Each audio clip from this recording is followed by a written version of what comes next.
একটা অদ্ভুত আশ্চর্য বিষয় আপনার সাথে একটু শেয়ার করি।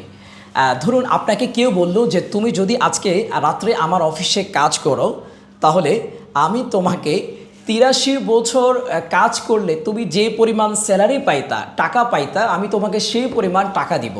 এক্সাম্পল স্বরূপ আপনার বছরের আর্নিং উদাহরণস্বরূপ বললাম ১ লক্ষ টাকা। তো ৮৩ বছর কাজ করলে কত পাইতাম? ৮৩ লক্ষ টাকা। তো আমি তোমাকে অফার করছি, তুমি আজকে রাত্রি যদি আমার এখানে কাজ করো, আমার অফিসে এক রাত্রি, আমি তোমাকে এক রাত্রের বদলে তোমাকে আমি ৮৩ লক্ষ টাকা দিব এক রাত্রিতে, অল্প সময় কিছু কাজ করলে। ভাবুন তো এই অফারটা কি কেউ মিস করবে? কেউ কিন্তু মিস করবে না। মানে আশ্চর্য মজার বিষয় হলো কি জানেন, আল্লাহ তাআলা কিন্তু আমাদেরকে এমন একটি রাত অলরেডি দিয়ে দিয়েছেন ভাই। আমি বলছি আপনার সাথে শবে কদর সম্পর্কে, লাইলাতুল কদরে খায়রুম মিন আলফি শাহর।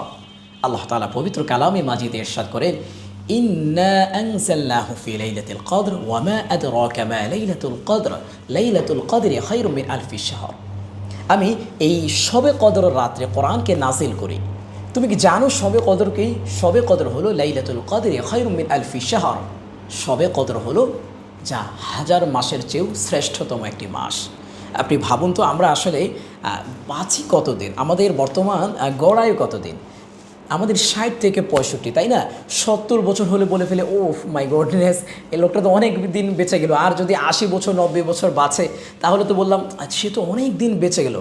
আর যদি ৬০ বছর বয়সে কেউ মারা যায়, ৬০-৬৫, তখন বলি যে না ঠিক আছে, তার বয়স মোটামুটি হয়েছে।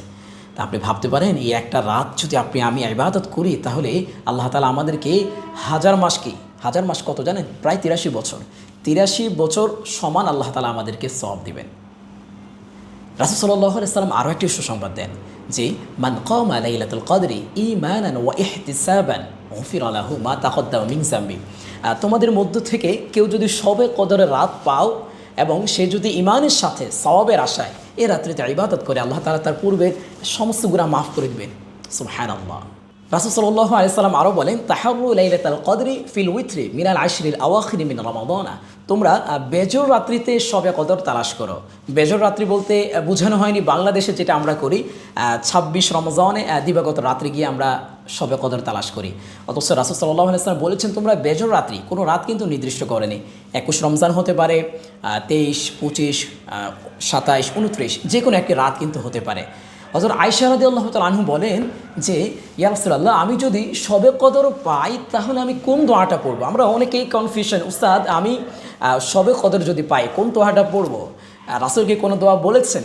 জি, আমি আপনার সাথে শেয়ার করছি যেটা রাসূল সাল্লাল্লাহু আলাইহি ওয়াসাল্লাম হযরত আয়েশা রাদিয়াল্লাহু তাআলা আনহাকে শিখিয়েছেন। তো আয়েশা রাদিয়াল্লাহু তাআলা আনহা রাসূলুল্লাহ আলাইহি সাল্লামকে বলেন, ইয়া রাসূলুল্লাহ, আমি যদি শবে কদর পাই কোন দোয়া পড়ব? রাসূল সাল্লাল্লাহু আলাইহি সাল্লাম বলেছেন এই দোয়াটা পড়ো, আল্লাহুম্মা ইন্নাকা আফুউন তুহিব্বুল আফওয়া ফা'ফু আন্নী। আল্লাহুম্মা ইন্নাকা আফুউন, হে রব আপনি তো ক্ষমাশীল, তুহিব্বুল আফওয়া আপনি ক্ষমাকে ভালোবাসেন, ক্ষমা করাকে আপনি ভালোবাসেন, ফা'ফু আন্নী আপনি আমাকে ক্ষমা করে দেন। অনেকে আমরা ফা'ফু আন্না পড়ি, তখন অর্থ হয়ে যাবে যে আল্লাহ আপনি আমাদেরকে ক্ষমা করে দেন। অর্থগত কোনো সমস্যা নেই। আমি আবার দোয়াটা রিপিট করছি, আল্লাহুম্মা ইন্নাকা আফুউন তুহিব্বুল আফওয়া ফা'ফু আন্নী। হে আল্লাহ আপনি ক্ষমাশীল, ক্ষমা করাকে আপনি কি ভালোবাসেন, আপনি আমাকে মেহেরবানি করে ক্ষমা করে দিন। প্রিয় ভাই বোন আমার, এই সুবর্ণ সুযোগ, এই চমৎকার সুযোগ, ৮৩ বছর সমান ইবাদত মাত্র একটি রাত্রিতে অল্প সময় কাজ করলে আল্লাহ তাআলা আমাকে দিবেন।